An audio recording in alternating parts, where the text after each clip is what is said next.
C'est tellement pentu ici que, en fait, je suis au deuxième étage tout en étant au niveau de la rue. Bah, il y a du choix en tout cas.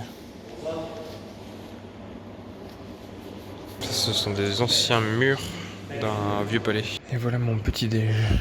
Ah ouais, en fait, c'est bien des restes du grand palais byzantin. Il était en ruine, mais en fait, il était énorme. Bon, je serais bien resté un peu plus longtemps au petit déj. Mais il paraît qu'il y a des grosses files d'attente pour les mosquées.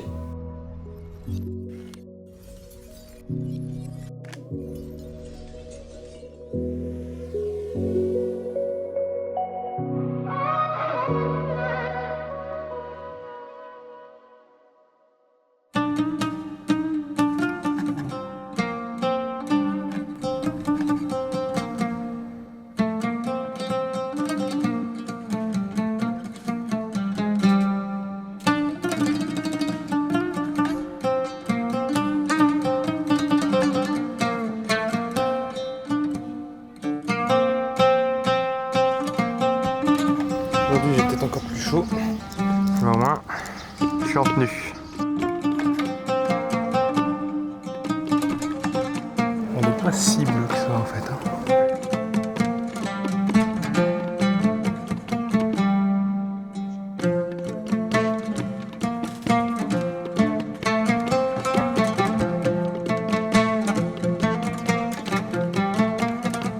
Voilà pourquoi j'ai ramené le grand angle. Pour les mosquées.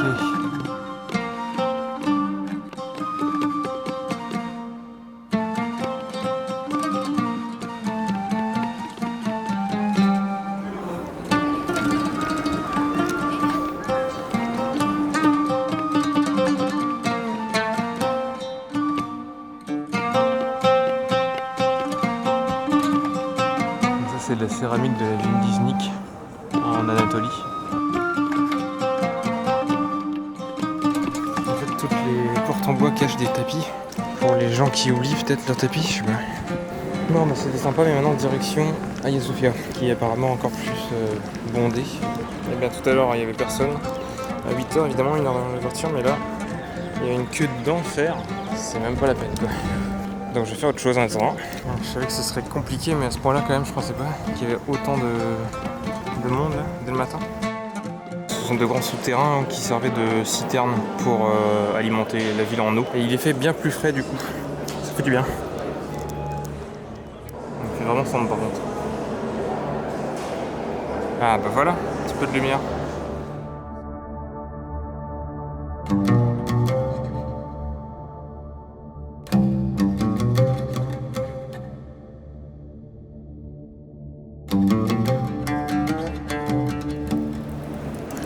Et voilà Méduse, je suis médusé.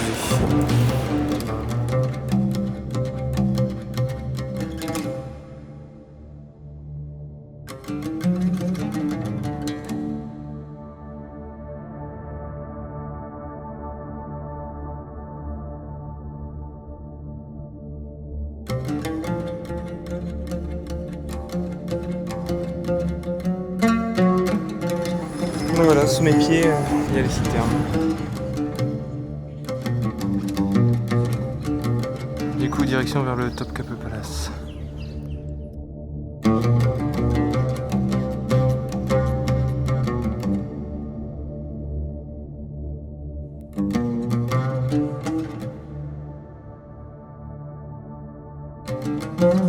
Elle date de l'époque du sultan Soliman le Magnifique. Les façades de côté et de devant s'ouvrent entièrement sur l'extérieur. Le grand vizir siégeait sous la fenêtre de la tour de la justice et à sa droite prenaient place les autres ministres du conseil. À sa gauche s'alignaient les juges militaires d'Anatolie et de Roumélie. La coupole symbolise l'univers. La sphère suspendue depuis le centre de la coupole est également symbolique. La sphère symbolisait la souveraineté des Ottomans sur le monde et la chaîne, la raison. Il était convenu qu'un bout du lien symbolisant la raison se trouvait dans la main du grand vizir. Cela exprimait l'idée que l'État était dirigé selon la justice. L'ouverture du lieu garantissait que la justice soit ressentie de partout. En 1923, à l'avènement de la République de Turquie fondée par Atatürk, ce rideau a été enlevé.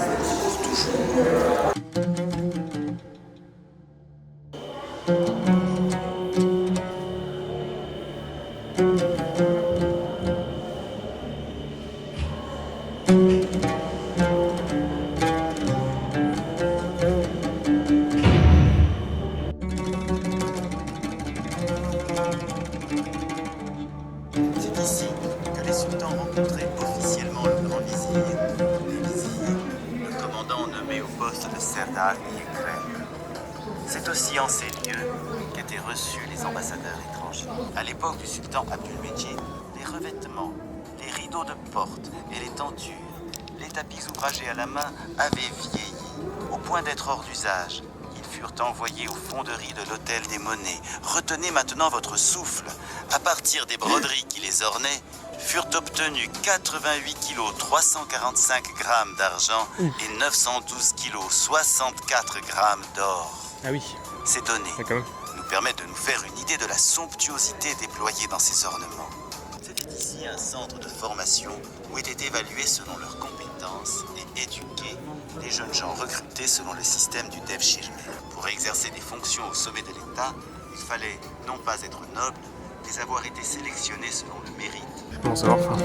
Mais je me nourris plus de culture que d'autres choses.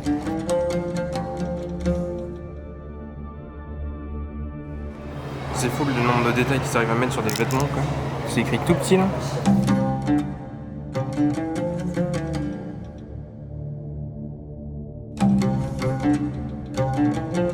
Apparemment il y a une relique sacrée de l'islam ici.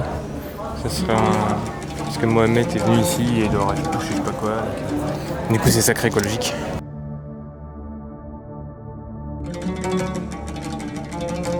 La trace de pas du prophète Mohamed. Ok. Tout ce que je peux dire c'est qu'il avait un gros pied. Relique de Jean le Baptiste. C'est parfaitement dégueulasse. Tu m'étonnes qu'il y ait des milliers de reliques sacrées.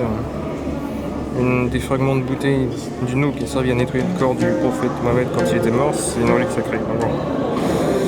Voilà. La sandale du prophète Mohamed, un poil de barbe du prophète. Okay. Bon bah en fait avec toutes les reliques des morceaux du prophète qu'ils ont, je pense qu'ils pourraient le reconstituer en entier.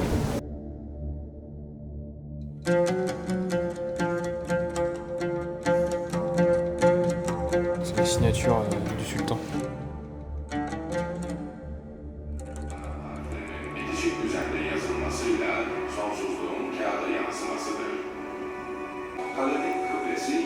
Calligraphie.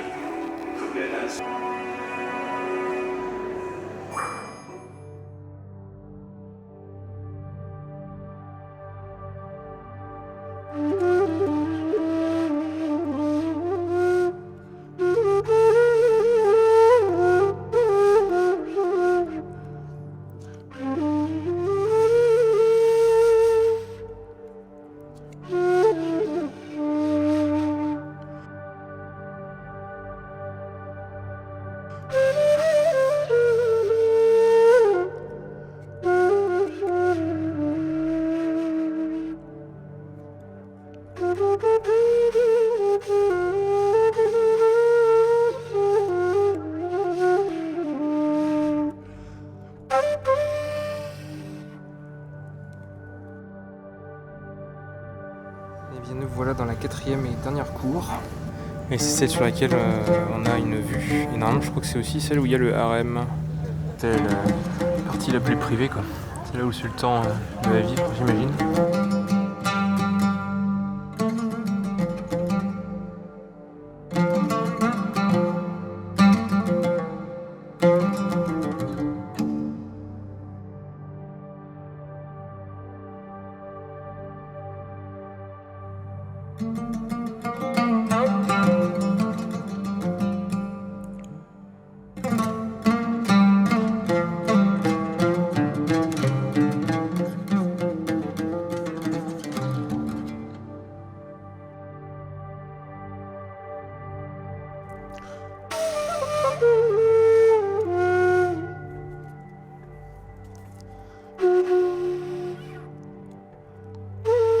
Un Galata en face avec la corne d'or.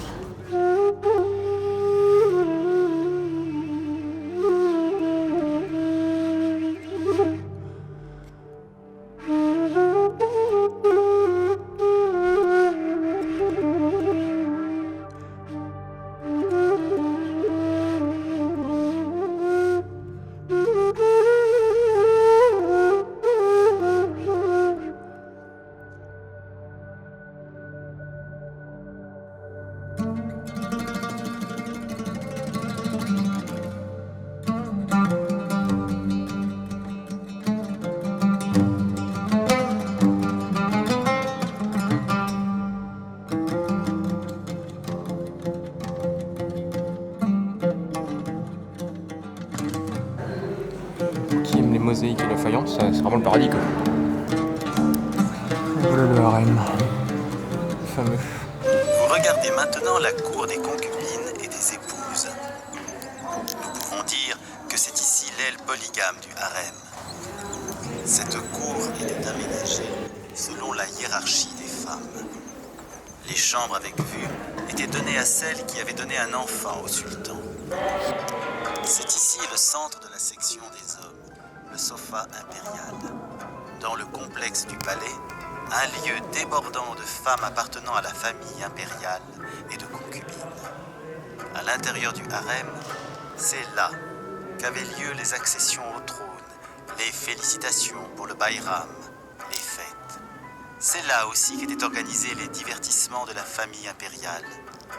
Surmontée d'une coupole, la pièce a été construite à la fin du XVIe siècle comme salle de réunion du harem et du sultan, dans un style classique. Le décor classique a été rénové au XIXe siècle, revêtu de plaques de bois baroquisantes et de faïences hollandaises. Les ornements extraordinaires témoignent de l'importance de ce lieu. Nous pouvons dire que nous avons affaire à la plus grande salle couverte d'un dôme. L'estrade surélevée en bois était l'endroit où les concubines jouaient de la musique et lançaient leurs chants.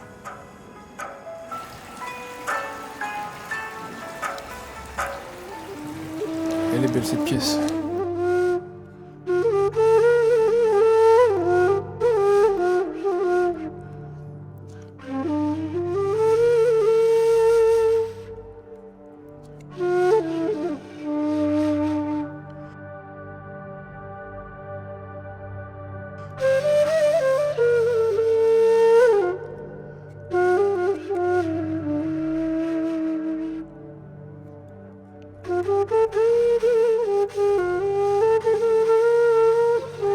Bien fait de le faire direct à l'ouverture parce que ça commence vraiment à être blindé là. J'ai bien fait venir en avance. Bon bah 3 heures, j'avais plutôt bien vu ça parce que ça fait depuis 10 heures que je suis arrivé. Donc ouais, quasiment 3 heures.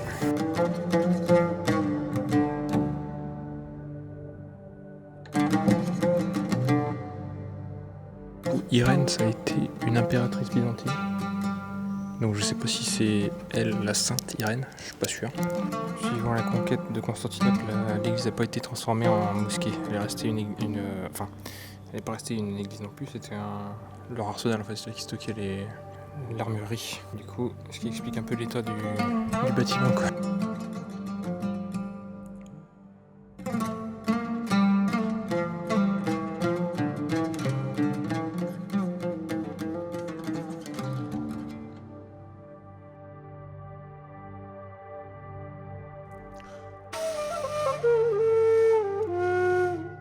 C'est marrant, les deux mosquées se répondent.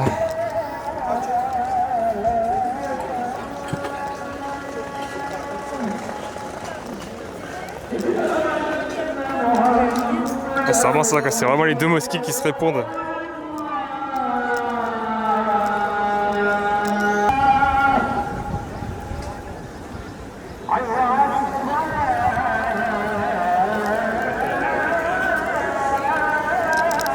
Il y a beaucoup moins de queue là en ce moment. Les gens sont en train de manger, donc quitte à manger plus tard, je vais peut-être sauter sur l'occasion. Du coup, c'est le moment où il n'y a vraiment plus personne. Bon, je viens de réussir à rentrer dans Hagia Sophia parce qu'il y avait moins de queue, parce que c'est vraiment de la messe, c'est peut-être le bon plan.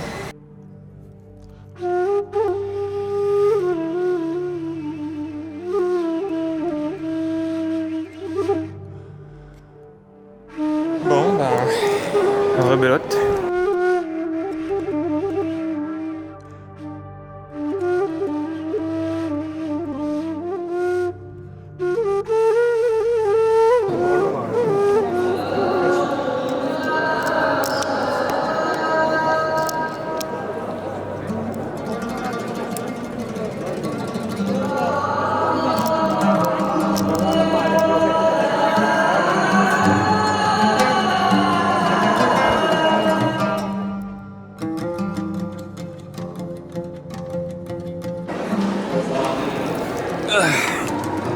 C'est bon, personne m'a piqué mes choses.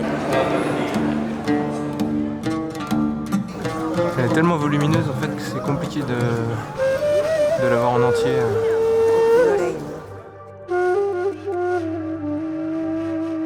Et la queue repart de plus belle. Je suis vraiment entré au meilleur moment, quoi. C'était vraiment le meilleur moment pour rentrer.